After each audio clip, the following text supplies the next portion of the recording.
Querido Padre que estás en el cielo, te agradecemos por la oportunidad que nos da de estar acá, entre amigos, conociéndonos, por recibir también un sábado más, por alabarte. Y ahora te pedimos que puedas darnos sabiduría para entender lo que vayamos a hablar, si en algún momento también abrimos tu palabra, que puedas estar acá con nosotros. También dejamos en tus manos todo el programa de mañana, que estés acompañando a la gente que va a venir y que no permitas que el enemigo pueda obrar para que pase algo y el que necesite esto no llegue, o esas cosas que a veces pasan siempre entre medio y que terminan arruinando. Sabemos que tú eres más poderoso. Te agradecemos y pedimos todo esto sin merecerlo, en el nombre de Jesús. Amén. Amén. Bueno, como les comentaba, la idea es mostrar un poquito qué creía la Iglesia Adventista en sus comienzos, qué es lo que decían los fundadores de la Iglesia, qué es lo que decía Ellen White, que nosotros los adventistas creemos que Dios la levantó con el don de profecía, y qué pasó en el medio para que hoy las creencias sean diferentes. Y vamos a demostrar en qué cambió y por qué cambió. Tengo una serie de imágenes, de documentos, de los anuarios y las declaraciones de creencia que se publicaban oficialmente, en este caso desde 1879 en adelante. Estas son las doctrinas oficiales que tenía la Iglesia. ¿Quién la escribió? Oficialmente la Asociación General escribía este tipo de... Ya, 1879. Claro, 1879. ¿Y en la web participaba en eso? No, la Asociación General siempre estuvo compuesta por los que eran pastores. Había toda una cuestión organizativa. Pero ella sí era levantada a veces con consejos y guiando, aunque también en el camino no todo el mundo la aceptaba o había gente que tenía sus dudas. También fue una lucha para ella, aunque en general, mientras estuvo viva, tuvo una gran influencia en las cosas que se hacían, pero no directamente estableciendo doctrina. Pero ella igual fue a las conferencias. Algunas, porque en sus textos habla de que ella escuchaba, ella fue. Había ciertas reuniones donde sí estaban abiertas para todos, por así decirlo, como por ejemplo en Minneapolis, 1888, había exponentes de temas y había gente que podía participar. Quizás, no sé el caso puntual de ella, quizás por ser esposo también de pastor, porque Jaime era pastor. Había algunas reuniones que sí, y otras reuniones obviamente que no, porque bíblicamente es como que la mujer no participa en ese tipo de reuniones donde se toman las decisiones de iglesia, donde están los ministros propiamente dichos, ¿no? Por un tema de dones y de que Dios eligió en ciertos cargos de ungimiento, es como que los separó para los hombres. Por eso que por ahí ella tampoco participaba. Bueno, 1879. Ellos creían que había un solo Dios, un ser personal y espiritual, creador de todas las cosas, omnipotente, omnisapiente, eterno, infinito en sabiduría, santidad, justicia, bondad, verdad, misericordia, inmutable y omnipresente por medio de su representante, el Espíritu Santo, y creían que había un Señor Jesucristo, el Hijo del Padre Eterno, por quien Dios creó todas las cosas y por quien existe. No voy a leer todo porque lo importante es entender que creían en un Dios que había tenido un Hijo, que ese Dios era representante a través de su Espíritu. Después vamos a tener que estudiar cuál es bíblicamente el concepto de Espíritu. Hay algunas personas que separan al Espíritu y lo ponen como una persona aparte, y otras personas que creemos que el Espíritu es la persona misma. Pueden ser rasgos, puede ser el carácter, el poder, la forma de ser, los sentimientos, demás. Avanzamos, 1889. Los pioneros adventistas no tenían más credo que la Biblia, o sea, fundamentaban toda doctrina siempre en la Biblia. O sea, ni siquiera las visiones de Elena White ni los escritos de Elena White nunca en la historia de la Iglesia ni estando ella viva pretendió que sea de esa forma, nunca se utilizaron para fundamentar doctrina. Siempre era con la Biblia y solamente la Biblia. De hecho, ella también escribe que Dios tendrá un pueblo, que levantará un pueblo en la tierra, que va a sostener la Biblia y solamente la Biblia como regla de fe. No significa que desechemos sus escritos porque creemos que son inspirados, solamente para lo que tiene que ver con la doctrina. De hecho, cuando se nos pide prueba de nuestra fe, nosotros no podemos decir, Elena dice. ¿Por qué no? Si es una profeta de Dios. Pero ¿y si alguien no cree en esa profeta? Supongamos que a vos te llaman, como le pasó a Lutero, ante la dieta de Worms, te llama el Papa y todos los reyes de la tierra. Sabemos que eso puede pasar. Y vos tenés que ir a ese concilio. Y te dicen, bueno, explícanos el tema del sábado. Pero es que yo creo en Elena White, po. A eso voy yo. Sí, yo Como también. que para mí citar a Elena White no tiene nada malo. O sea, yo entiendo que la Biblia es la luz mayor. No tengo problema con eso. Es claro. Pero si creo que Elena White es una profeta, Sí. no le puedo quitar valor a lo que hizo porque son visiones que Dios le dio. Entonces, claramente, como se las dio Dios, yo creo que es lo que ella dice, po. Sí, pero por ejemplo, el Papa te va a decir, supongamos, estamos poniendo un ejemplo, ¿no? Te va a decir, mirá, acá entre cristianos todos creemos en la Biblia, lo que diga una tal Elena o lo que diga Smith de los mormones a nosotros no nos interesa. Nosotros queremos que nos expliques el sábado con el libro sagrado. ¿Cómo haces? Si vos toda tu vida solamente leíste a Elena, ¿cómo harías? No, yo nunca he dicho eso. Yo leo la Biblia y leo a Elena White. De hecho, leo más la Biblia que Elena White. Pero en público vos la citarías a ella, en un concilio mundial darías prueba de tu fe con Elena White. Sí, pues porque parte de mi fe es creer en Elena White también. Pues puede ser, es respetable. Lo que ella escribió es que Dios va a tener un pueblo que va a sostener la Biblia y solo la Biblia. Habría que analizar esa cita, a qué se refiere con la Biblia y solo la Biblia. Claro, nunca la leí, por eso te pregunto. Bueno, ahora la podemos buscar y compartir.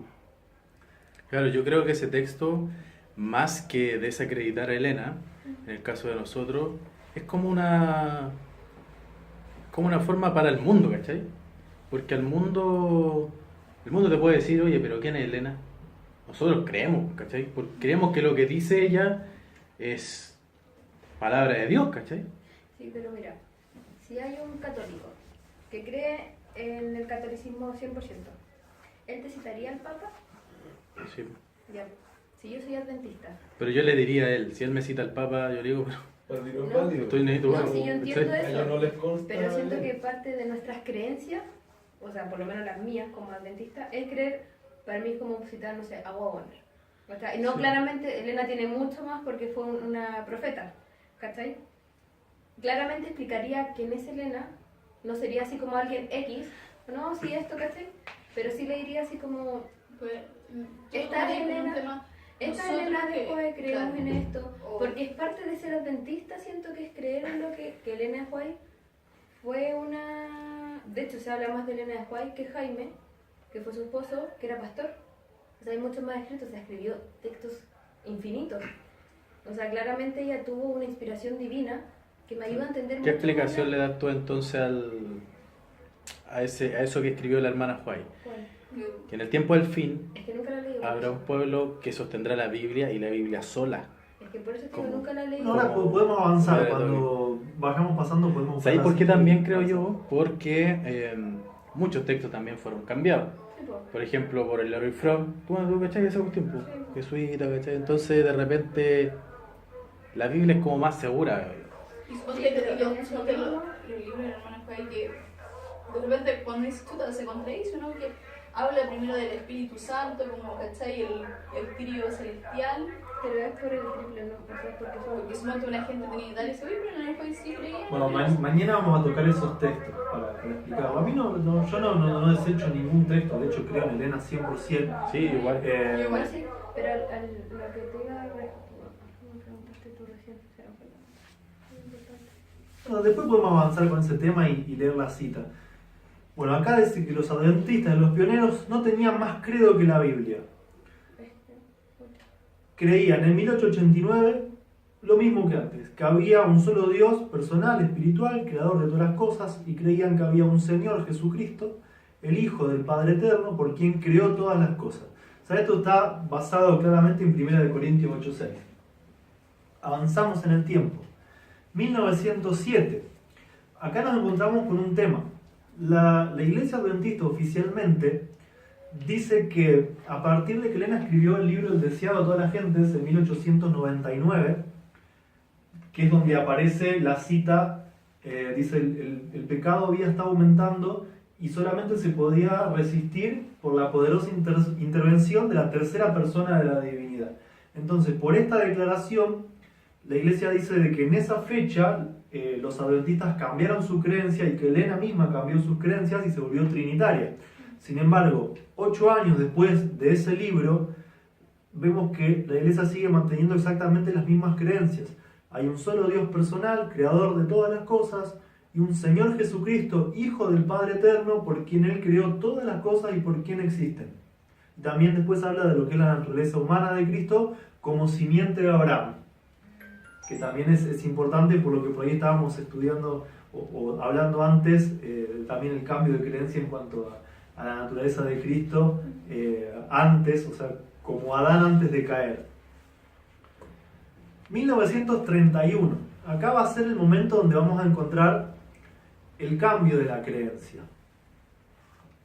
Dice que las Sagradas Escrituras del Antiguo y Nuevo Testamento fueron dadas por inspiración de Dios, contienen toda la revelación de su voluntad al hombre y constituyen la única regla de fe, infalible de fe y práctica. Y después dice que la deidad o Trinidad, consistente del Padre Eterno, un ser personal, espiritual, omnipotente, omnipresente, omnisapiente, infinito en sabiduría y amor, el Señor Jesucristo, el Hijo del Padre Eterno, por quien se crearon todas las cosas, y a través del cual se logró la salvación, el Espíritu, la tercera persona de la deidad, el gran poder regenerador en la obra de la redención.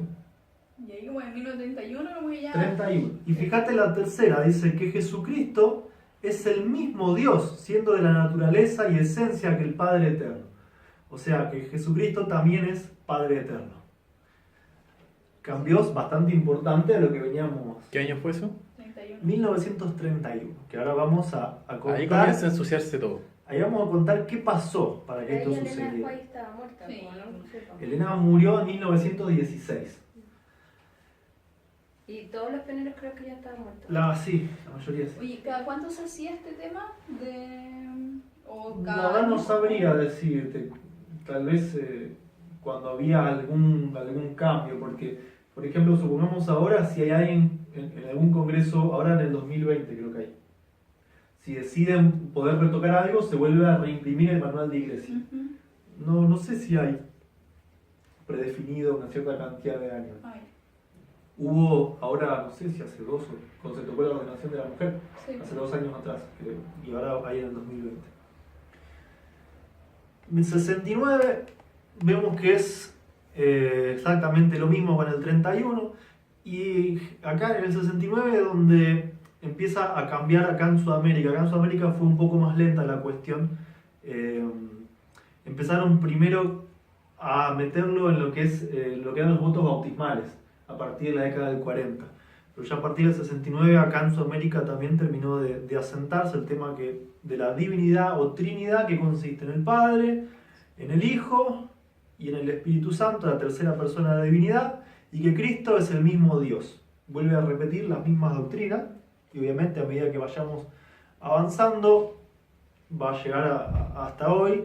En el 81 la Trinidad, Padre, Hijo y Espíritu Santo ahora ya son 4 doctrinas diferentes, o sea, en su fundamento, en su versículo, hicieron 4 doctrinas aparte una de la otra. En el 84 exactamente lo mismo, Trinidad, Hijo, Padre, Hijo y Espíritu Santo.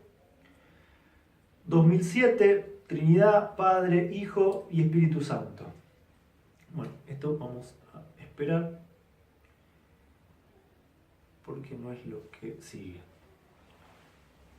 Vamos a ver qué pasó para que la iglesia cambiara sus creencias. Dijimos que en 1931, entonces un poquito antes de eso tuvo que haber pasado algo. Pero resulta que Elena en sus escritos habla sobre apostasía alfa y omega. Ella en sus tiempos vivió lo que es la apostasía alfa y ahora vamos a leer de qué se trataba.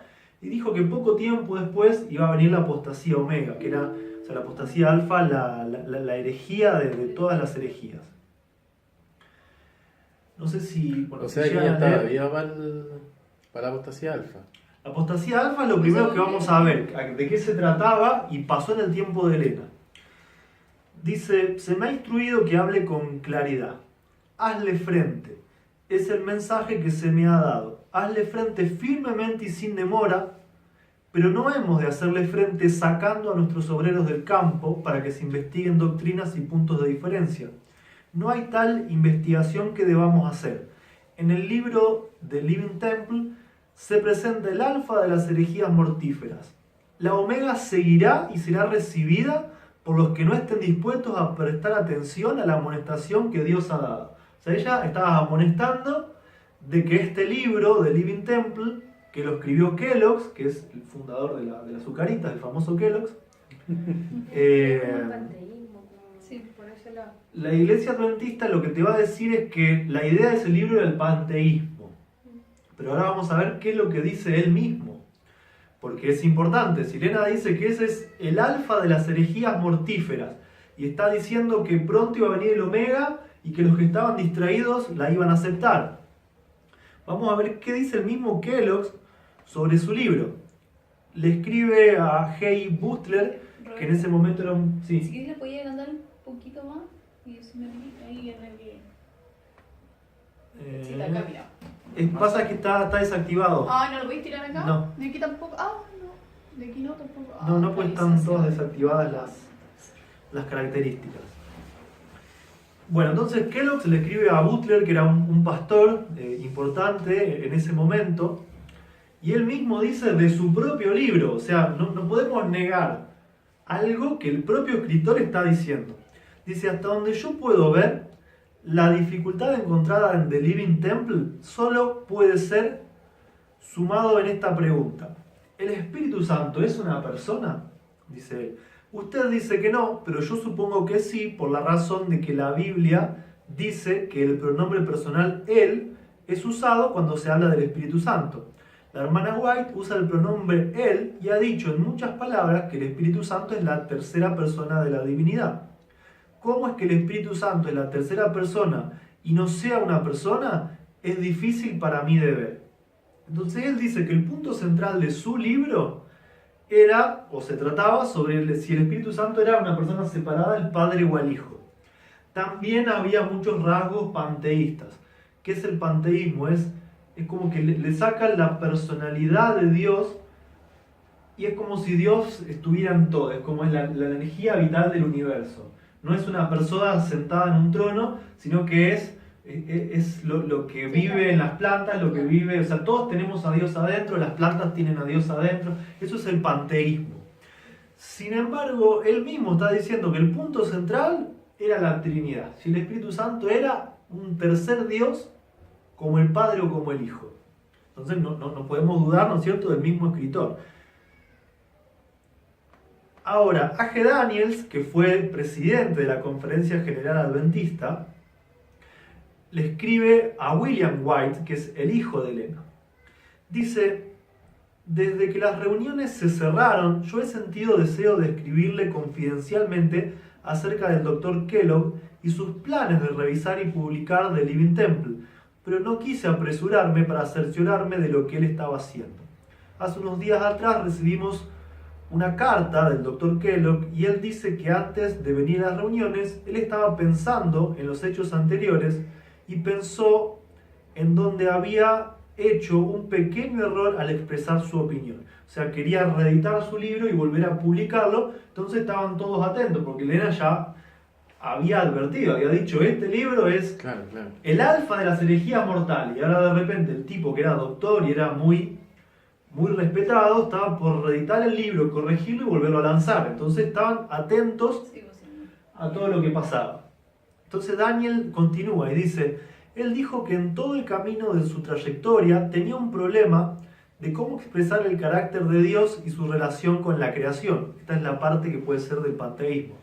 Él se sintió seguro que él creía tal como los testimonios enseñaban y lo que el Dr. Waggoner y el Pastor Jones habían enseñado por años, pero él había llegado a creer que ninguno de ellos habían expresado sus opiniones en una forma correcta. Después dijo que sus puntos de vista en relación con la Trinidad se habían puesto en su camino al tratar de hacer una clara y absoluta declaración correcta.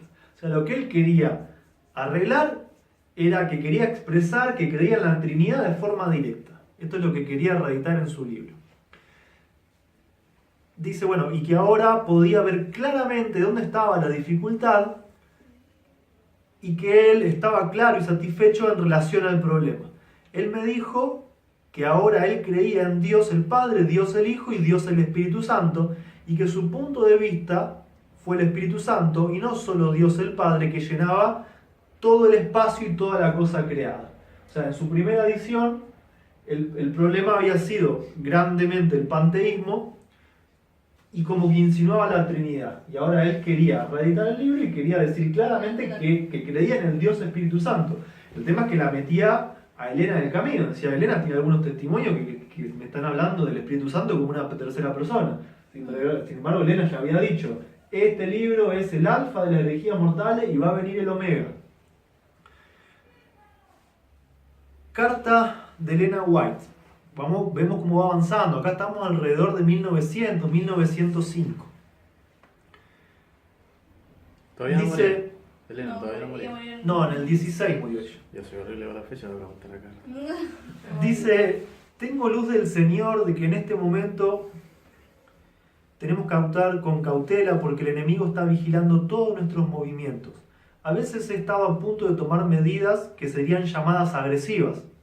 Y comenzaría escribiendo la historia de nuestra experiencia en Europa.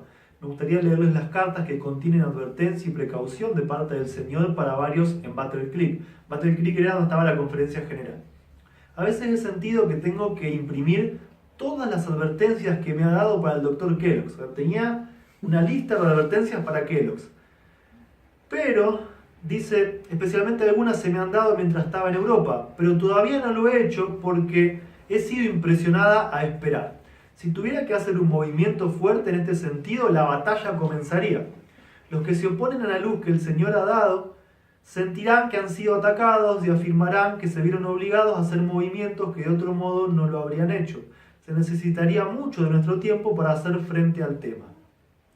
Sigamos con paciencia por un breve tiempo y dejen que los elementos que están luchando por la vida se manifiesten. No publiquen muchos artículos en la review en general que sean de carácter de contienda. O sea, Elena está diciendo claramente que Dios le había revelado amonestaciones en contra de Kellogg's. Muchas. A pesar de las anteriores que ella ya había dado. Pero lo que ella no quería es que se transforme todo en una batalla campal, porque bueno, en Argentina se dice que va a levantar la perdiz. ¿Qué es eso? Que todo el mundo por ahí empezaría a ver, ¿y qué está diciendo Kellogg? Vamos a leer el libro. Y Satanás es tan inteligente cuando hace este tipo de obras, de que cuando vos te metes, te engaña. Entonces, ella no quería que se pare la obra, que los pastores paren de hacer lo que estaban haciendo para estudiar y para discutir. Pedía que en las revistas no hagan contiendas, como que quería que lo ignoren, como que Dios iba a encargar de que las cosas fueran como tenían que ser. No le den tribuna. Exactamente. Ahora, alrededor de 1926, ya cuando Elena estaba muerta, y la mayoría de los pioneros también, tenemos un nuevo actor principal en la escena. ¿Kellogg's ya había muerto?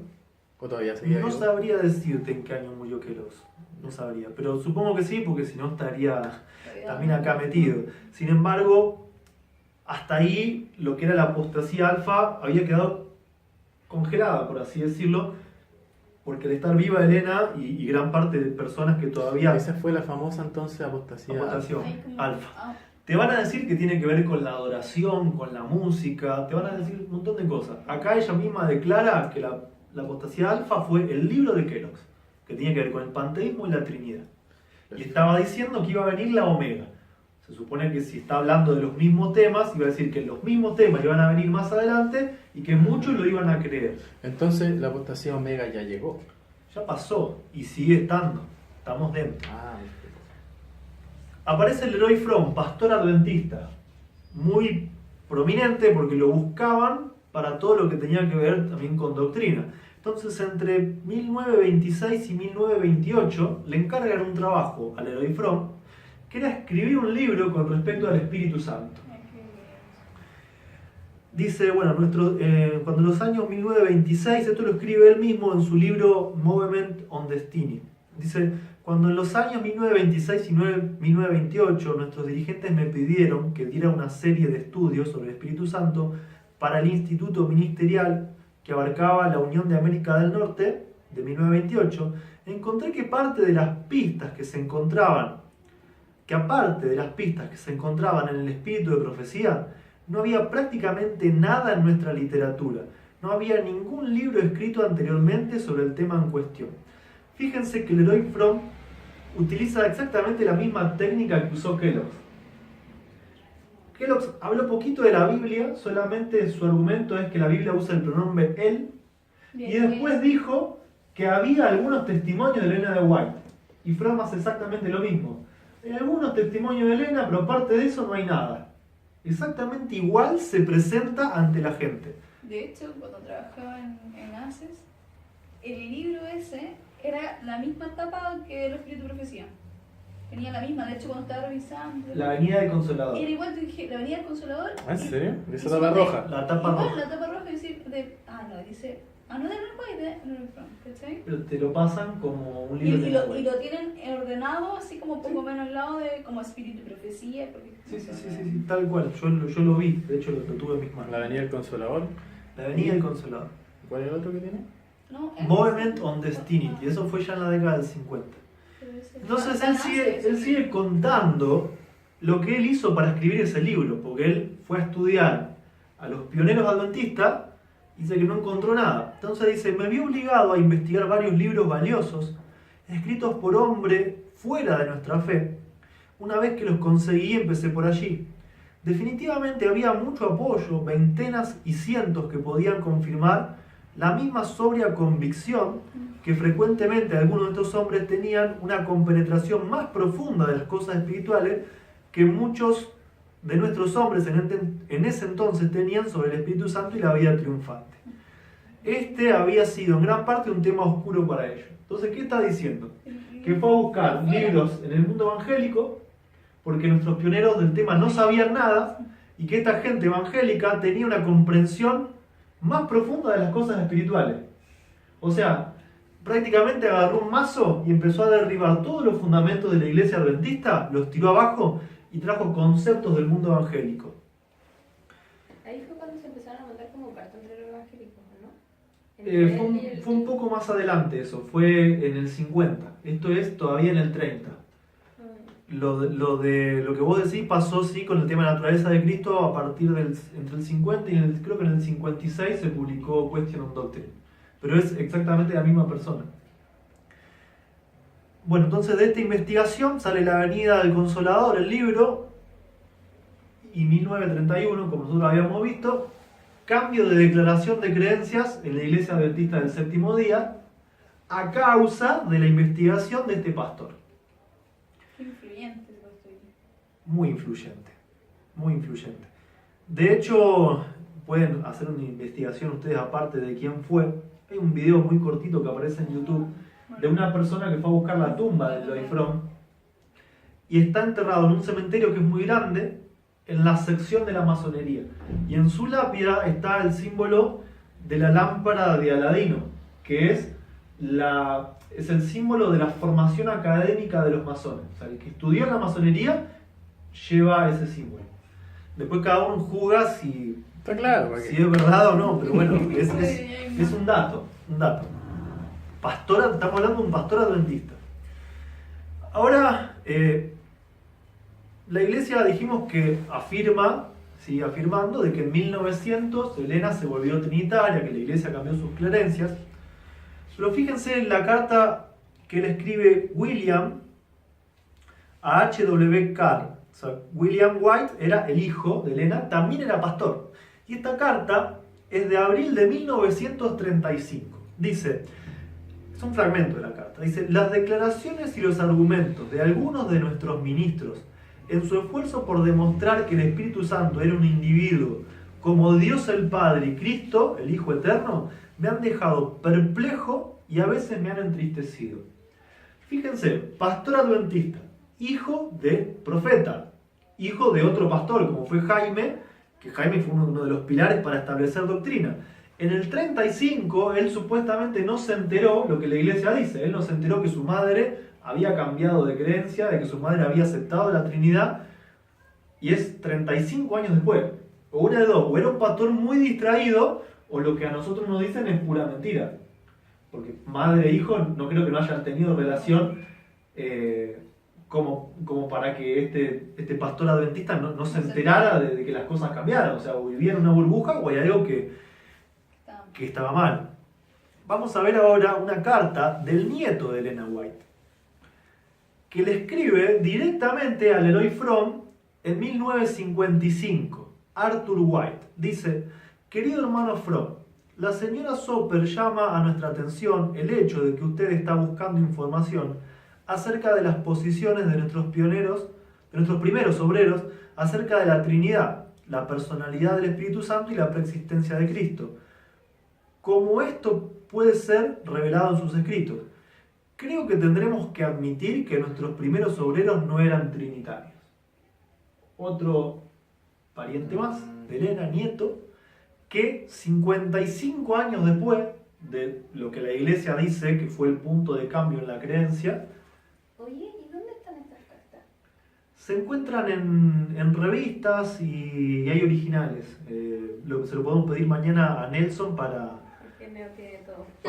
poder fundamentar bien, para que estén las cartas originales. De hecho, en las reviews hay colecciones de review en Herald que no están traducidas, pero sin embargo están todas publicadas. Las bases de datos están todas en público. Lo único que uno tiene que hacer es saber traducirlas, igual que manuscritos liberados y toda esa cuestión. Bueno, hasta acá llegamos con las cartas y los textos. ¿Quería decir algo? No, que se me vino a la mente esa cita. No es una cita, pero es como un mensaje escrito por no sé quién, pero que dice que es más fácil engañar a la gente que... ¿Tú la subiste, no? Sí, es más fácil engañar a alguien que convencerlo de que lo engañaron. Claro. Cuando vos le decís a alguien, ¿te engañaron? A mí no me engañaron, porque es como que lo estás subestimando, lo estás poniendo en una posición de que vulneraron su inteligencia. Entonces, prefieren seguir sin escuchar, sosteniendo la posición de que no, yo tengo razón. ¿Cómo va a estar todo el mundo equivocado y vos tenés razón? No es fácil engañarlo, lo que hizo Leroy. Exactamente. Vamos a ver ahora algunos escritos de los primeros pioneros adventistas. Si alguien quiere aportar algo o preguntar algo, puede hacerlo tranquilamente. Esta cita a mí de Elena me encanta porque establece los parámetros para poder ver cuáles son las doctrinas correctas. Dice: no hemos de recibir las palabras de aquellos que vengan con un mensaje que contradiga los puntos especiales de nuestra fe. Ellos agrupan una masa de escritura e incorporan un caudal de evidencia alrededor de sus teorías. Esto se ha hecho vez tras vez durante los pasados 50 años. Y en tanto las escrituras son la palabra de Dios y deben ser respetadas, la aplicación de ellas, si dicha aplicación mueve una columna del fundamento que Dios ha sostenido estos 50 años, sería un grave error. Quien haga tal aplicación no sabe de la maravillosa demostración del Espíritu Santo que dio poder y fuerza a los mensajes pasados que han llegado al pueblo de Dios. Entonces, Elena está escribiendo, si mal no recuerdo, esta cita es de 1905. 1905, es importante el año. Ella está diciendo que en los primeros 50 años de la denominación, Dios le reveló a los pioneros las verdades fundamentales. Pero es que hay, porque partimos hablando de que lo que estábamos diciendo hace un rato del tema de las doctrinas que no se podían basar en el Evangelio. Pero aquí hay otra cita que avalan que lo que ellos dijeron son nuestras doctrinas al final. Los pioneros. Sí, pues, pero entre ellos está Elena White. De hecho hay relatos que se quedan una noche entera revisando solo un versículo y a Elena de White le venía una inspiración o una visión y ahí seguían porque ahí lo lograban entender, pero como que le llegaban. Entonces como que siento un poco contradictorio basar, por ejemplo acá, que estamos citando a Elena de White para como fundamentar nuestras doctrinas y no aceptar que nuestras doctrinas están fundadas en ella también. Yo no digo que, wow, bueno, yo, Jaime White, todos ellos no sean importantes, pero claramente a la que le revelaron fue a ella. Entonces como A que... ella le revelaron la explicación de los textos que no entendían. Claro. Los textos eran bíblicos. ¿no? Mira, No, en realidad... Espera, déjame terminar. Sí. Lo que tú mismo dices, pero a ella le dieron la explicación, ¿cachai?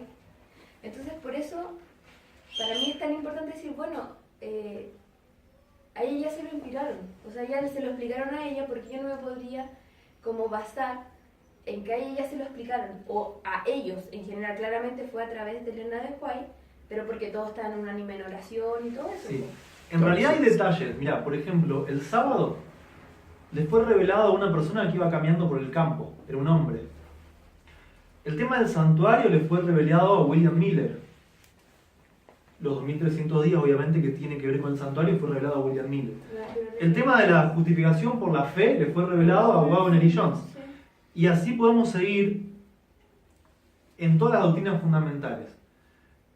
El trabajo de Elena como profeta, por ejemplo, ¿viste? Hay una pancarta que había hecho Miller que habla que entre ellas está la profecía de los 2500 días, 2500 era, donde había un solo error, y por ejemplo Dios se lo reveló en visión y le mostró que el año no era 1843 sino que era 1844, pero siempre las visiones de Elena era para confirmar o para decirle, o sea, van bien en lo que están haciendo o van mal, pero nunca Dios le reveló a Elena para decirle, mira, el sábado es el día verdadero, predicá esto a la iglesia, porque de hecho... Hubo veces que le decía así textualmente, por ejemplo cuando le dijo que el chasco Dios se lo quiso ocultar. Sí, pero eso no fue una doctrina. O sea, nosotros estamos hablando de fundamentar doctrina. A ella, por ejemplo, le fue revelado todo el régimen pro salud, pero no es una doctrina de la iglesia adventista. El sábado es una doctrina, el juicio es una doctrina, el santuario es una doctrina, la justificación por la fe es una doctrina. Específicamente en doctrina, ella misma dice que estaba en las reuniones y cuando ella no estaba en visión, ella veía los textos y no los entendía. Nosotros tenemos que recordar que ella tenía un 4º grado de primaria, o sea, no era erudita. De hecho, cuando viajaban con su esposo, Elena no hacía presentaciones bíblicas. El fuerte de ella no era explicar la Biblia. El que explicaba la doctrina y el mensaje bíblico era Jaime. Y a Elena fue levantada para la parte de los consejos. Y para poner un stop para cuando se estaban desviando o estaban haciendo algo que por ahí Dios no quería, como por ejemplo lo de Kellogg's. El tema del Padre y el Hijo, ahora vamos a ver cómo los pioneros en sus escritos hablaban de esto. Y Elena nunca dijo, esta es la doctrina correcta o esta es la doctrina incorrecta. Ella siempre se manejaba según Dios le iba hablando. No tenía un gran conocimiento propio, o sea, no era una persona intelectual que fue levantada para explicar, para hacer exégesis de la Biblia, sino que lo que ella sabía le fue revelado por Dios. Es que eso, más importante es que eso voy yo, es que si te habla Dios, si te lleva una visión y si ves un ángel, Sí. todo eso es como mucho más que lo otro, ¿cachai? Sí, A eso exacto. voy yo. Pero la doctrina no le fue revelada a ella. El No sé, sábado esa a parte- Edson. Esa parte no la he estudiado bien. Tendría que para decirte sí o no. Pero Sí. no me cuadra que sigamos como buscando cartas de Elena de White y cosas así, si no estamos fundamentando nuestras doctrinas en ella también. No sé si se entiende. Sí, se entiende. El tema es que hay, o sea, dos temas diferentes. Una cosa es el tema doctrinal y otra cosa es todos los consejos que te puede dar un profeta. No, pero doctrinalmente, por ejemplo, el Espíritu Santo es una doctrina importantísima. Sí, pero los adventistas siempre lo fundamentaron con la Biblia, no en los escritos de Elena. De hecho, si vos vas a los escritos de Elena, la mayoría de la gente encuentra más confusión en los escritos de Elena. De hecho, los antitrinitarios te discuten con citas de Elena y no con citas bíblicas. Porque claramente en ese tiempo no había como libros como ahora de Elena, pues ella estaba viva. Pero claramente, a lo que yo voy, que claramente ella, en los fundamentos y en las doctrinas, claramente fue parte y estuvo ahí en los pilares. Entonces claramente yo puedo decir, mis pioneros, como grupo en general, creyeron esto, ¿cachai? Y entre ellos está ella, entonces es como lo mismo que decir, no, es que Warren y Jones, esto, Sí. Leonard White tuvo visiones, que para mí es mucho más importante, lo puedo fundar en eso, porque ellos ya lo estudiaron y ahí mismo tú dijiste que si hay una doctrina distinta a lo que se rebajó en ese tiempo, no se puede, pero porque ellos fundaron las doctrinas, pues, y ella era parte de eso, a eso voy yo como que me genera contradicción. Sí, era parte, pero la diferencia en lo que estamos hablando es la siguiente.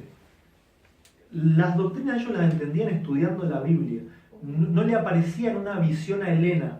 O sea, incluso cuando el que recibió la visión del sábado le contó a Elena, los primeros, ellos no se lo aceptaron. Ella tuvo que estudiar el tema, pasó un año hasta que dijeron, bueno, sí, esto es verdad, esto es bíblico.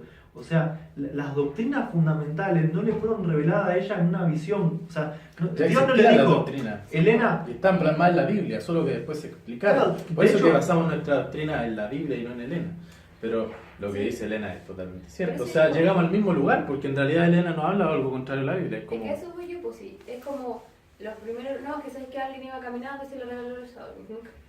Ya, ellos fueron nuestros pioneros y nosotros igual basamos nuestras doctrinas en lo que ellos estudiaron, a eso voy yo. pero hay textos bíblicos. O sea, ellos Yo te no digo presentan eso, tu yo exégesis no digo bíblica. que no, pues, obviamente se fundamenta en un texto bíblico, si es la luz mayor, yo no he contraído eso. Pero para mí decir que ellos ya lo estudiaron o que ellos ya fue revelado, no sé, o dijeron esto, o Warren y Jones, no es contradictorio decirlo de la Biblia, porque ellos son mis pioneros. No sé si me hago Sí, entender. igual me entiendo. Sí, Sí, sí, igual es el verdad, tema- igual es lo que hay verdad. que dejar claro es que nosotros no fundamentamos nuestras doctrinas en lo que dijeron personas. O sea, nosotros tenemos estudios bíblicos para fundamentar la doctrina. O sea, que Jaime White lo haya estudiado o que Elena haya recibido una visión, eso tiene que estar atado al estudio de la Biblia. O sea, nosotros no tenemos ninguna doctrina que flota en lo que dijeron hombres. Claro. Así lo hayan dicho 10 pioneros, si nosotros no tenemos el argumento bíblico, no es doctrina. A eso es lo que yo más me hago referencia. Sí, igual cacho lo que quiere decir la Mila y estoy de acuerdo, pero para nosotros, ¿cachai? Porque yo te puedo decir, bueno, pero lo dice Elena de White, y tú me tenés que creer porque Elena de White es una voz autorizada, ¿cachai? Claro. No es cualquier persona, es una voz autorizada que ella tiene total credibilidad, ¿cachai?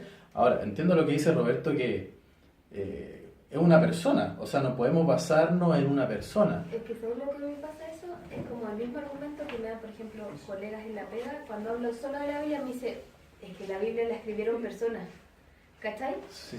A eso voy yo, entonces como que digo, desacredito la Biblia, porque la escribieron personas al final, pues yo no estuve cuando la escribieron. No, pero ahí hay un detalle. La Biblia dice que todo profeta debe ser probado por la Escritura. Sí, pues. Elena es una profeta Está externa a mal. la Biblia. Entonces, todo lo que dice Elena, nosotros no podemos ponerlo a la altura de la Biblia. Ella se tiene que sujetar a la Biblia. O sea, nosotros deberíamos, si somos personas responsables, para poder primero establecer si ella es profeta o no, deberíamos leer el 100% de sus artículos y decir, el 100% de lo que ella dice es bíblico. Y sin embargo, es lo que hablamos con Paula ayer. Nosotros nunca, a ver, yo no conozco a nadie que haya leído el 100% de los escritos de Elena para cerciorarse si ello está de acuerdo a la Biblia. Nosotros nacimos en un lugar donde nos dijeron, Elena es profeta, lee sus libros. Entonces nosotros nacimos y crecimos entendiendo que Elena es profeta, pero nunca hicimos nosotros un estudio para ver si ella se sostiene en la Biblia. Por ahí sí lo vimos en los escritos que nosotros personalmente pudimos estudiar, pero falta tanto por estudiar, que a veces es como que yo siento que hasta podemos ser irresponsables de ponerla en un lugar donde la Biblia en realidad no lo pone. O sea, la Biblia dice a la ley y al testimonio. La ley que era la Torá, son los primeros 5 de la Biblia, y el testimonio son los profetas, o sea, todo lo que eran los profetas del Antiguo Testamento. Nuestras creencias tienen que estar ahí, primeramente. Después vamos a ver, si nosotros creemos que Elena es profeta, no vamos a llegar nunca a una contradicción con ella. Claro. Y yo siento que a veces el problema es que cuando tratamos de bajarle un decibel a fundamentar las cosas en Elena, está el miedo de decir, entonces vos no crees en Elena. Es como ese miedo, es como No. miedo a no soltarla. Voy a algo más allá. Yo voy a que si yo soy adventista, por ejemplo, yo lo fundamento con otra persona, yo soy adventista, no la adventista actual, yo soy adventista de los pioneros, a eso voy yo. Entonces a mí no me da miedo o vergüenza decir, no, porque mis pioneros, como mis raíces, estudiaron esto y creyeron en esto. Porque yo lo he estudiado, me cuadra, orado, y yo creo que Dios nos ha guiado a esto. Entonces como que es lo mismo que dice Wagner y Jones, o cuando tú hablas de Jaime, que habla de las doctrinas, porque en un momento dijiste que Jaime, como algo dijiste como con las doctrinas, como que lo avalaste. Entonces como que fundamentarlo también en Elena no es como algo desatado, por eso te digo... Porque tú comprendes perfectamente que llegan a lo mismo, en el fondo que la Biblia Claro. habla lo mismo que... Entonces yo creo que cuando tú le explicas a alguien de afuera, también le tienes que explicar de Elena de White y le va a empezar a cuadrar, ¿cachai? Como que no ese miedo de decir, yo siento que tenemos ese miedo de decir, no, es que Elena de White esto, o la Biblia esto otro, ¿cachai? Como que no la nombramos, pero por eso te hice el ejemplo de los católicos o de alguien que cree en un profeta. Es como, no, porque el Papa dice esto, y tú a él le decís, no, que no me hables del Papa, es que ya no te puedo hablar de más, pues, ¿cachai? Viene el Papa, me dice algo y es la ley para un católico, ¿cachai? Entonces yo no entiendo por qué los adventistas como que nos avergonzamos un poco de decir, no, porque mis pioneros dijeron esto, ¿cachai? Y al final... Porque ¿en qué está fundamentada tu fe? ¿En la palabra de Dios Obvio. o en un grupo de personas que inventó una religión? No, en la palabra de Dios, y este grupo fue inspirado por Dios y tenía toda relación con la Biblia, ¿cachai? Pero ellos ya lo estudiaron, fueron inspirados por Dios, y por eso ya mismo es que tú mismo lo leíste, que si alguien te enseña algo distinto de esto, mejor no. ¿Cachai? Es como que ahí empezáis a hablar, que entonces no hablemos de Pablo, ¿cachai? Porque Pablo estuvo después del Antiguo Testamento y los hebreos decían, ¿y quién es Pablo? ¿Cachai? Entonces mejor no hablemos de Pablo, ¿cachai? Entonces Sí. como que siento que la verdad como claramente ha sido progresiva, y si Dios los inspiró a ellos también, ¿por qué? Si Dios nos ha demostrado, no mostrárselo también al resto. No, es que yo creo que hay que mostrarlo. De hecho, ella dijo que sus escritos deberían repartirse como hojas de otoño. O sea, sus Sí. escritos convierten vida. Hay gente que con sus obras, el deseo de la gente, es una obra totalmente inspirada que muestra la vida Porque de Cristo. hay gente que de repente si tú le pasas y léete la Biblia, no, es que no la entiende y la cuestión, ¿cachai? Sí, no, yo creo que es Pero si todo... tú le pasas ahí como un libro, oye, te comparto, por Pero ejemplo, claramente es como, A ver. pero revisa, compara los dos y a ver si este texto te hace concuerda con esto otro que ella escribió. O con, por ejemplo, me pasa con este texto, a ver, lee lo que dice Wagner y Jones. Y es como, wow. O sea, yo leo el texto, lo comparo con esto y me cuadra. ¿Cachai? A eso voy yo. Como que siento que de repente tenemos como miedo, y yo soy orgullosa, o sea, en el buen sentido de la palabra, decir, bueno, estos son mis pioneros, yo sigo estudiando de ellos, ¿cachai? Ujú. No sé si cacharon que cuestiono todo. Sí, No sí, es como que está, creo... está buenísimo. Yo hago igual que vos, estudios, me encantan. No es que creo lo que me dicen, ¿cachai? Pero cuando lo entiendo, digo, es verdad, po. Sí. ¿Cachai? No tengo miedo en decir así como, es mi percepción, no digo que me compren y que me crean todo lo que estoy diciendo, ¿cachai? Es lo que yo creo nomás, ¿cachai? Sí, no, es que está muy bien y yo, o sea, creo igual que vos. En lo único que por ahí hay una diferencia es cuando yo voy a presentarle el mensaje a alguien, a mí me es mucho más fácil mostrar un texto bíblico Ah, sí, que explicarle quién era Elena, quién eran los pioneros y que tiene que creer en lo que Elena y los pioneros establecieron. Ah, Yo, no, por eso yo hablo de la Biblia, de hecho los invito si tienen una Biblia a buscar Isaías 28:10. Si No, en alguien... eso estamos de acuerdo. O sea, yo, por ejemplo, cuando hablo con alguien, no es que la Biblia dice, no cito a Elena de White, pero si me dicen, ¿y por qué no? Que sé que este libro, Elena de White, no me da como, ¿y por qué? No sé si se entiende. Sí, sí, sí, sí. ¿Sí? Sí, sí. Sí, porque de alguna manera la va autorizada para el mundo en la Biblia. Sí, sí. Ahora, para nosotros la va autorizada en la Biblia y la hermana Juan, porque igual coinciden en lo mismo. ¿Me esperas un segundo así te digo cuál leer? Isaías 28. Oh, yo soy tan mala. Acostumbrado a la del cel. Vamos a Ay, leer aquí ella mira orgullosamente así como... Yo ya desde el 9, Isaías. 28. Del 9. 9 y 10. Isaías 28. Ah, bueno, tenés ahí. Isaías 28, 9 y 10. Esto es lo que dice la Biblia en cuanto a cómo establecer doctrina. Si quieren pueden leer lo que quiera. Fuerte. 9 y 10 dice. Déjame cambiar. Ya. 9 y 10. Dice: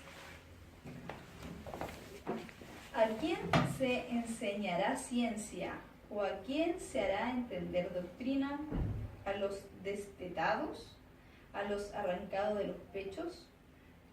¿Por qué mandamiento tras mandamiento, mandato sobre mandato, reglón tras reglón, línea sobre línea, un poquito allí, un poquito allá? Perfecto. Entonces, ¿qué nos está diciendo la misma palabra de Dios? Que la forma de enseñar ciencia, se refiere obviamente a la ciencia de la palabra de Dios, o a quién se hará entender doctrina, es buscando en la Biblia un poquito allí y un poquito allá. Esto también es un mensaje claro para los que quieren hacer doctrina de un solo versículo.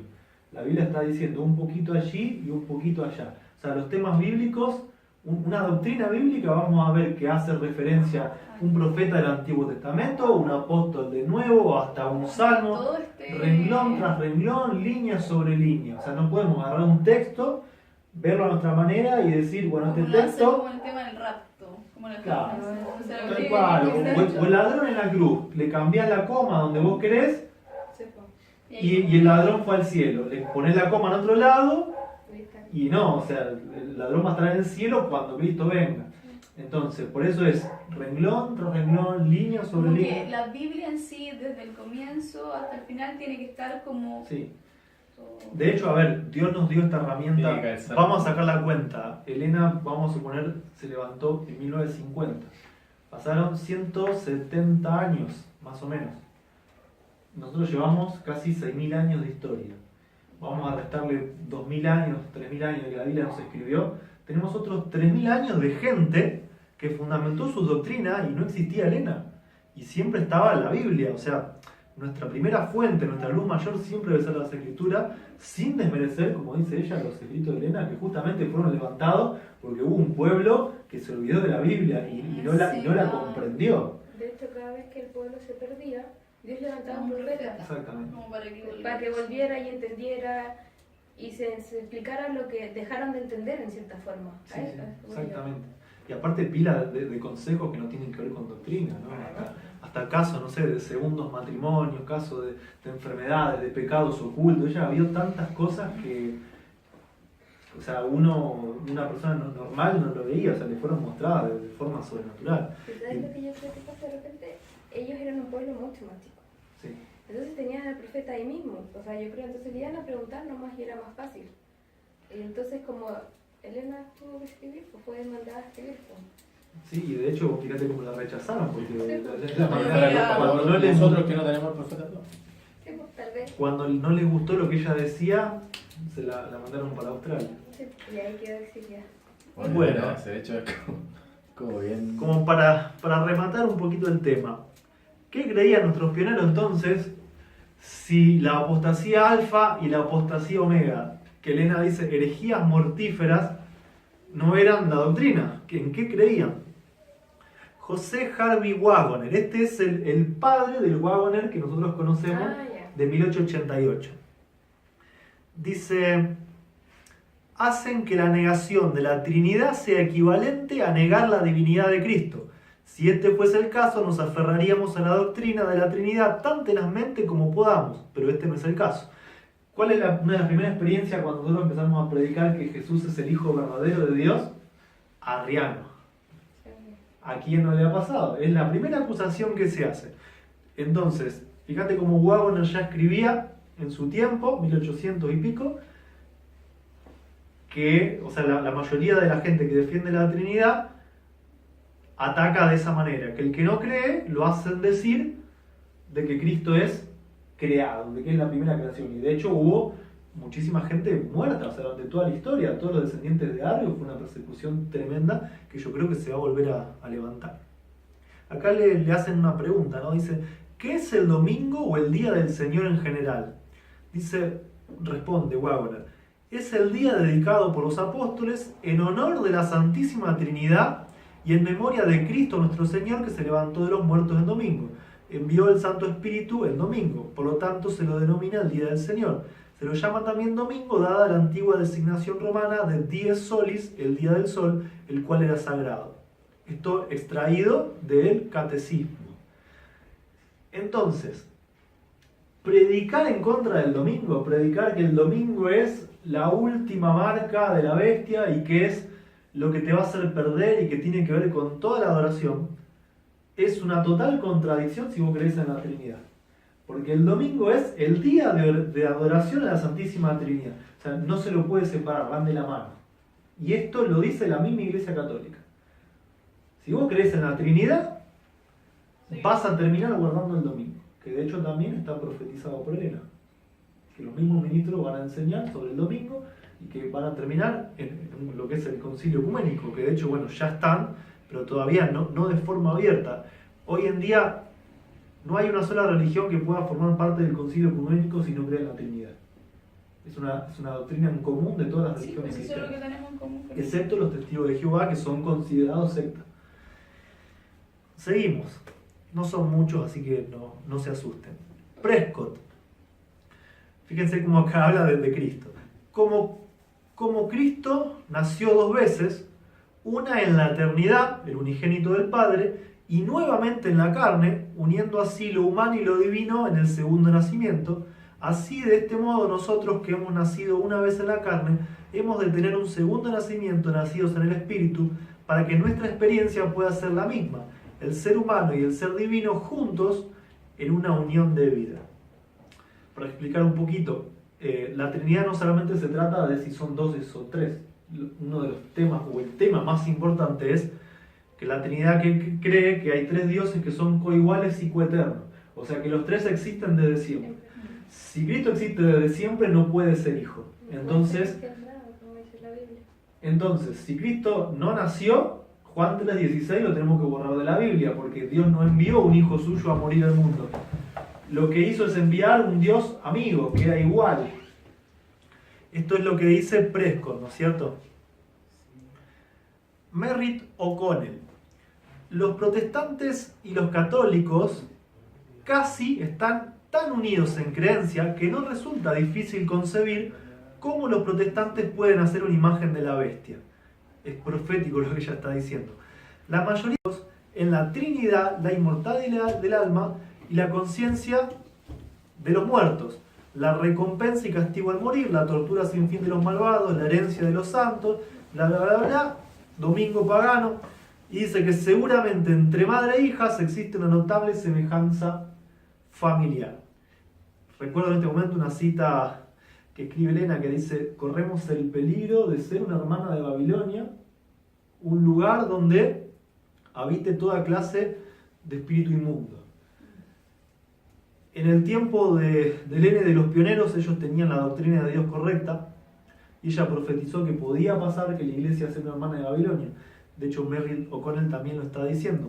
Al aceptar una doctrina babilónica, lo único que estamos haciendo es ser una hija o una hermana de la madre. O sea, es algo que no se puede, no hay forma de encontrarle una justificación o una explicación. Jaime White, esposo de Elena. La exhortación de contender por la fe dada a los santos es solo para nosotros, y para nosotros es muy importante saber qué y cómo debemos contender. El versículo 4 nos da la razón del por qué debemos contender por la fe, una fe particular, porque hay ciertos hombres o una cierta clase que niega al único Dios verdadero y a nuestro Señor Jesucristo, que de hecho está el texto bíblico que dice que el anticristo es aquel que niega al Padre y al Hijo. Y dice: la forma como los espiritualizadores han desechado o negado al único Señor Dios y nuestro Señor Jesucristo es primeramente empleado el antiguo antibíblico credo trinitario, a saber que Jesús es el Dios eterno.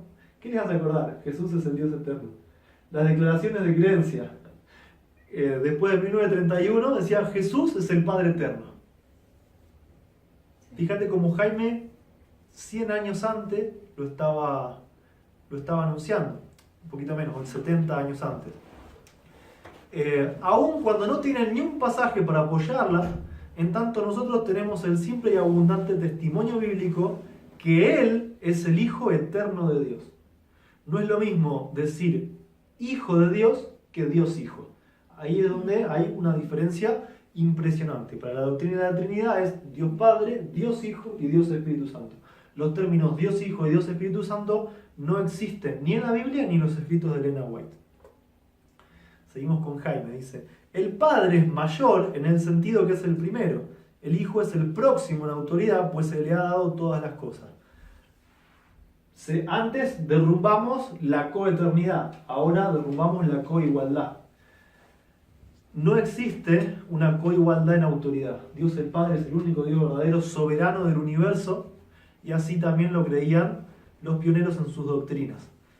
El Hijo es quien sigue en autoridad al Padre, y el mismo Cristo se sujeta al Padre y dijo que Dios era su Dios también. Jaime vuelve a repetir un poco lo que decía Waggoner: razones católicas para guardar el domingo. La primera es por el Día del Sol, que era un día sagrado. La segunda es en honor a la Virgen María. Y el tercero, porque es un día dedicado por los apóstoles en honor de la Santísima Trinidad. O sea, no fue la locura de un pionero, sino que lo creían todos, que el domingo es el día de adoración a la Trinidad. ¿Te hago una pregunta? ¿Te puedes Sí. volver? La anterior. No, la Anterior, volver, perdón. Sí. No entendí eso que explicaste de que Dios es mayor, porque dice que el Padre es mayor en sentido que fue primero. Sí. Y el Hijo es el próximo en autoridad. Ya, pero Dios Padre le dio todo a su Hijo. Exactamente. Entonces, son uno. O sea, son dos, pero en el sentido de que mi Padre y yo uno somos. A eso voy. Sí. Vamos a buscar Primera de Corintios. Tengo acá. En eso tenés toda la razón. Le dio el nombre, ¿Y todo? le dijo a los ángeles que lo adoren, le dio el reino, es juez, es abogado, es la misma sustancia y tiene toda la plenitud de la deidad, porque el Padre así lo quiso. Primera de Corintios, ¿cuánto? Primera de Corintios 15, vamos a buscar para responder a esta pregunta. Tema de jerarquía en el cielo. A ver, versículo... Déjenme que lo encuentre.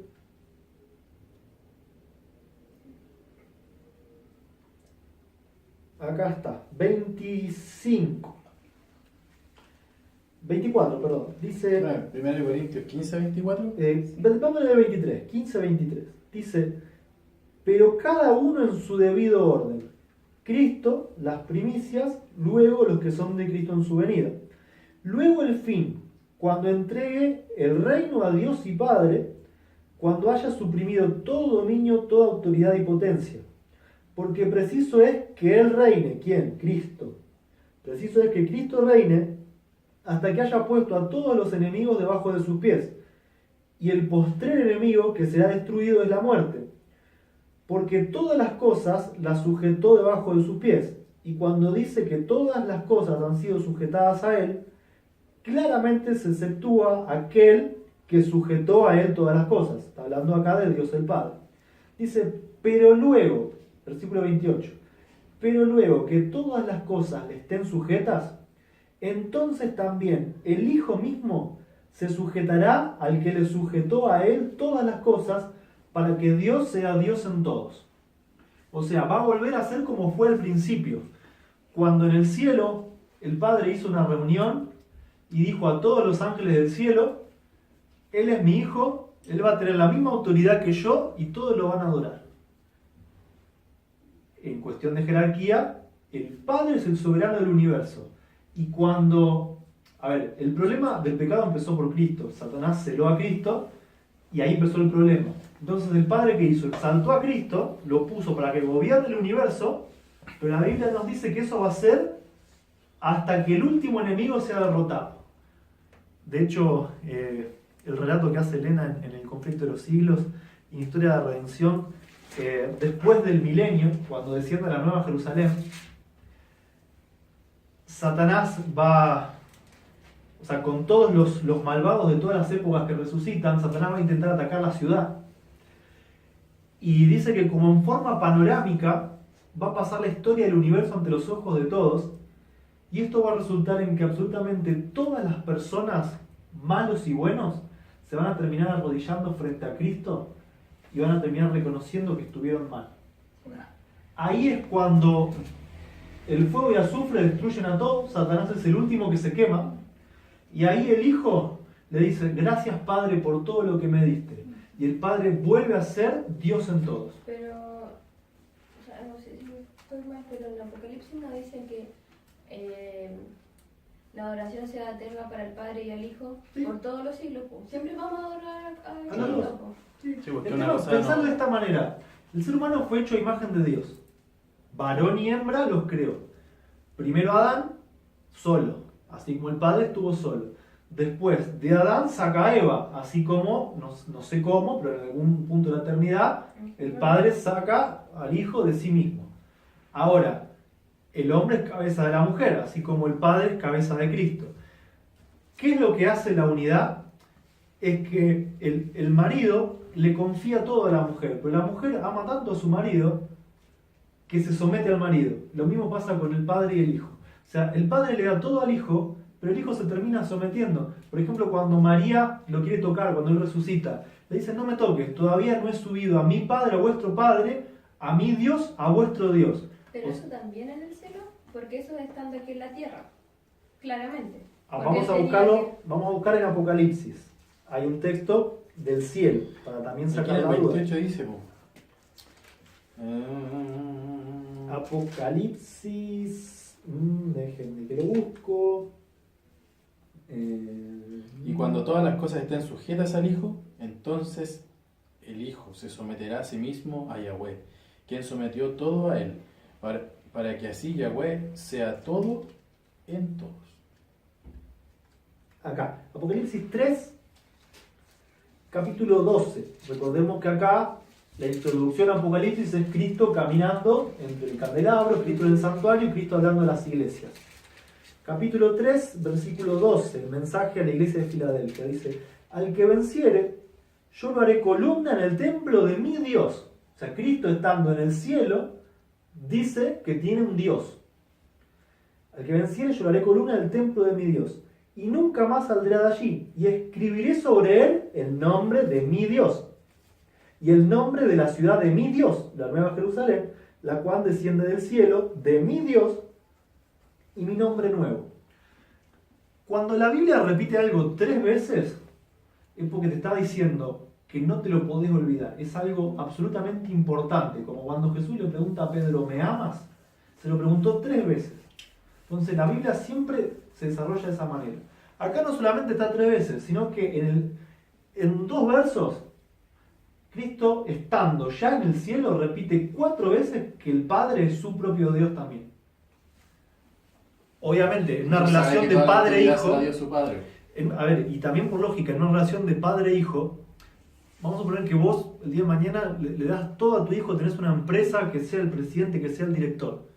Tu hijo nunca se va a poder poner por encima tuyo. Si hay amor, él siempre te va a consultar, él siempre te va a conversar, siempre van a hacer las cosas juntos. Esa es la unidad de espíritu, la unidad de propósito. Los dos creen lo mismo, los dos hacen lo mismo, los dos piensan lo mismo.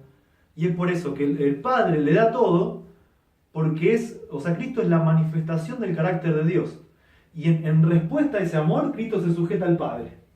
Entonces la coigualdad no existe en un sentido de autoridad, porque el Padre siempre va a ser el único Dios verdadero. Existe en un sentido de unidad. Ahí sí son iguales. ¿No que la gloria también le pertenezca al Cordero? Sí, la gloria y la honra para siempre. O sea, Cristo no es un Dios menor. El tema es que por ahí hay... en español nosotros tenemos mal utilizada la palabra Dios. La palabra Dios, por ejemplo, en hebreo no existe. Es Elohim, que no significa lo que nosotros pensamos. Significa poderoso. Que de hecho hay un texto que a Moisés Dios le dice, yo te voy a constituir Elohim delante del faraón. O sea, no es una palabra que está solamente guardada para Dios el Padre. En el griego ya aparece Theos, que es más parecido a lo que nosotros usamos. El tema es que nosotros usamos la misma palabra para definir 2 cosas.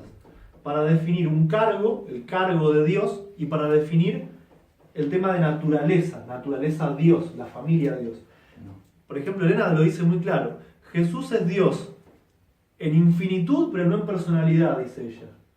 ¿Cómo? Jesús no es Dios en personalidad. O sea, el cargo de Dios es uno solo y es de Dios el Padre. La naturaleza de Dios es de Cristo y es la misma naturaleza que el Padre. Igual, claro. Pero el trono del Padre y el puesto del Padre, Cristo no lo puede tener nunca. Traducido en palabras simples, el cargo de Dios no lo tiene Jesucristo. No. Sí tiene la misma naturaleza. Le dio sí la potestad de gobernar y de juzgar hasta que el mal quede eliminado. Jesús Ahí, reconoce de quién es toda la autoridad, por eso él después se va a sujetar a su Padre, porque es su Padre el que le dio toda la autoridad. él mismo lo dice, nunca puede ser mayor el enviado que el que lo envía. Él cada vez que vino acá lo dijo siempre. Bueno, seguimos, quedan un par más nomás. Juan Mattenson, Cristo es el único Hijo literal de Dios, el unigénito del Padre. Él es Dios por ser el Hijo de Dios, no en virtud de su resurrección. Si Cristo es el unigénito del Padre, entonces nosotros no podemos ser, en un sentido literal, unigénitos del Padre. Solo puede ser en un secundario sentido del término. ¿Qué significa unigénito? Monogenes, en griego. Mono es único, o sea, no hay posibilidad de una pluralidad. Y genes es nacido, o sea, no tiene otra acepción la palabra. O sea, único nacido. No podés encontrar la otra vuelta. Unigénito es que Cristo nació del Padre. No existe otra explicación. De hecho, en la Biblia sale que fue engendrado literalmente. Hebreos 8, Salmos 2, Hebreos 1, Miqueas 5 habla del principio, la salida desde el principio. Es clarísimo, es clarísimo. El tema, bueno, lo que la Iglesia Adventista te dice es que fue engendrado cuando vino como ser humano. No, y el término monógenes va más allá, porque yo cuando busqué dice único en su tipo. ¿Cacha? El único hijo de Dios no tiene más hijos. El único en su tipo, yo creo que ese término es como utilizado literalmente para Jesús, ¿no? Único en su tipo, único en su clase, único en su especie. Exactamente.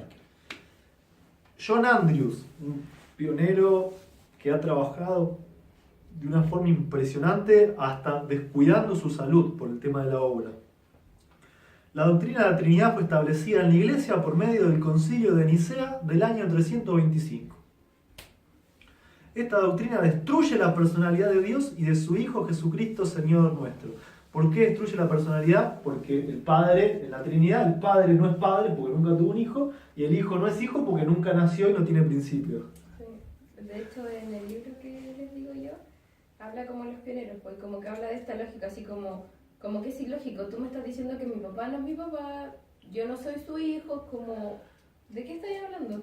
No sé si lo dijo él mismo. No. Puede ser, subí un video que es muy, muy curioso y hasta casi gracioso de un pastor adventista que dice que en la eternidad estaban los tres y que dijeron, bueno, ya tú vas a ser tú el Padre, yo voy a ser el Hijo y bueno, tú vas a ser el Espíritu Santo y así nos arreglamos. Eso fue lo que pasó en la eternidad. Y también dicen que tranquilamente el Espíritu Santo podría haber sido el Padre podría haber sido el Hijo y el Hijo podría ser cualquiera. O sea, como que hicieron tantetí y se repartieron los roles. Eso es lo que cree la Trinidad, que son roles o títulos, que no hay una realidad. Andrew nos está diciendo que esa doctrina destruye la personalidad de Dios y de su Hijo. Dice, en cuanto al Hijo de Dios, también sería excluido, pues tenía a Dios por su Padre, y en algún momento de la eternidad pasada había comenzado su día. De modo que si empleamos el lenguaje de Pablo en sentido absoluto, sería imposible hallar más de un ser en todo el universo, y ese es Dios Padre, quien no tiene padre o madre, o ascendientes, o principio de días, o final de existencia. Lo mismo que dice la Biblia, el solo inmortal. El único sin principio, Dios el Padre. Wagoner, el que nosotros conocemos, Wagoner hijo, el que predicó en Minneapolis. El verbo era en el principio. La mente del hombre no puede comprender las edades abarcadas por esta frase. No es dado al hombre el saber cuándo o cómo fue engendrado el Hijo, pero sabemos que era el verbo divino, no simplemente antes de venir a la tierra a morir, sino antes de crearse el mundo. Junto antes de su crucifixión oró, y ahora pues Padre, glorifícame tú contigo con aquella gloria que tuve contigo antes de que el mundo fuese. Acá Wagner cita Miqueas 5, como había dicho también, y también cita Juan 8:42. Sabemos que Cristo procedió y vino del Padre, por eso era tan lejano en las edades de la eternidad como para estar más allá de la comprensión de la mente humana. A veces salen con el argumento de que dicen que Jesús es eterno, ¿no? La Biblia dice que Jesús es eterno, por lo tanto, eterno no tiene principio ni fin. Cosa que no es real. El otro día, sin querer, escuchando la radio Nuevo Tiempo, una radio adventista, el pastor Oscar Lefiguala decía, eternidad no siempre quiere decir que no tiene principio ni fin. Tiene tres significados distintos. Por ejemplo, preguntaba él, el fuego eterno de Sodoma y Gomorra. ¿Dónde lo ven ustedes? No existe. Quería decir, o sea, hablaba de las consecuencias eternas. Y daba así otros ejemplos más de la eternidad, que no necesariamente quiere decir que no tiene principio y que no tiene fin. Es que en general la palabra eternidad en la Biblia se usa para definir futuro y no pasado. De hecho, lo de las 3 acepciones yo también ya lo he publicado. La palabra es olam. Y fíjate que incluso hay un ejemplo muy curioso, que es Jonás, en Jonás 2, cuando él está en el vientre de la ballena, él hace una oración y está hablando y dice, la tierra cerró o puso sus cerrojos sobre mí para siempre. Esa palabra para siempre es eternamente, es olam. Sin embargo, nadie puede decir que Jonás existió sin principio adentro de la ballena y que nunca salió de la ballena. O sea, la ballena, gran pez, se lo tragó y después lo escupió. Entonces, también se usa la palabra eterna para definir un tiempo muy largo, aunque tenga principio y tenga final. Porque además que fue hace tanto. O sea, nosotros ya tenemos así un periodo de tiempo, entonces como que claramente desde la eternidad, pues, antes de que cualquier otra cosa existiera, pues, y todo existió por él, pues. Claro. Exactamente, así es. Bueno, Oye, esto era lo que quería compartirles un poco de la historia del pueblo adventista, porque a pesar de que muchos de nosotros, o por lo menos en mi caso, hoy en día no estamos dentro de lo que es la organización o la denominación, no significa que no seamos adventistas, porque el pueblo adventista no lo es porque haya una marca registrada ante la ley, o no lo es porque haya un templo que la escritura lo tenga en la situación general. El pueblo adventista es un pueblo levantado con Dios, con mensajes peculiares y con mensajes particulares. Entonces, aunque te quieran meter preso por usar el nombre, o aunque te puedan desfraternizar, uno no deja de ser adventista. Adventista significa que esperamos la segunda venida de Cristo. Creemos lo de los pioneros, pues. Sí. Exactamente. Ellos dejaron de ser adventistas. Está lleno de no adventistas. Exacto. Yo voy a la iglesia y no hay ninguna adventista, solo yo. Es que sí, bueno, es muy triste, ¿no? Pero es importante conocer el cómo pasaron las cosas, porque si no es muy fácil que nos puedan inventar una historia y te puedan decir, no, los pioneros, la profeta, en un punto la verdad fue progresiva y Dios les reveló la Trinidad. Hoy, con estas herramientas, nosotros podemos saber de que eso no es cierto, de que eso es mentira. O sea, mientras estuvieron vivos, ellos nunca cambiaron y se esforzaron. O sea, Waggoner, Jaime. De hecho, hay un libro entero que habla, también está el que habla sobre profecías. Hay, no sé, por lo menos 10, 12 escritos de pioneros que nunca cambiaron su fe, y Elena nunca lo hizo.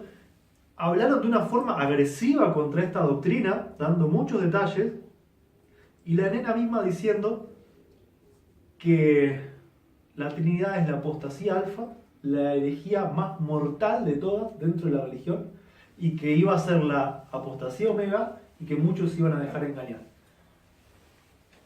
20 años después, ¿qué pasó? Exactamente lo que ella profetizó. Se dejaron engañar por un pastor. Nos dejamos engañar porque estuve engañado 29 años sin estudiar. Si uno hubiese estudiado la Biblia, lo hubiese sabido desde antes. Nos dejamos engañar muchas veces por hombres, pero agradecemos a Dios que hoy también podemos tener un espíritu inquisitivo, por así decirlo,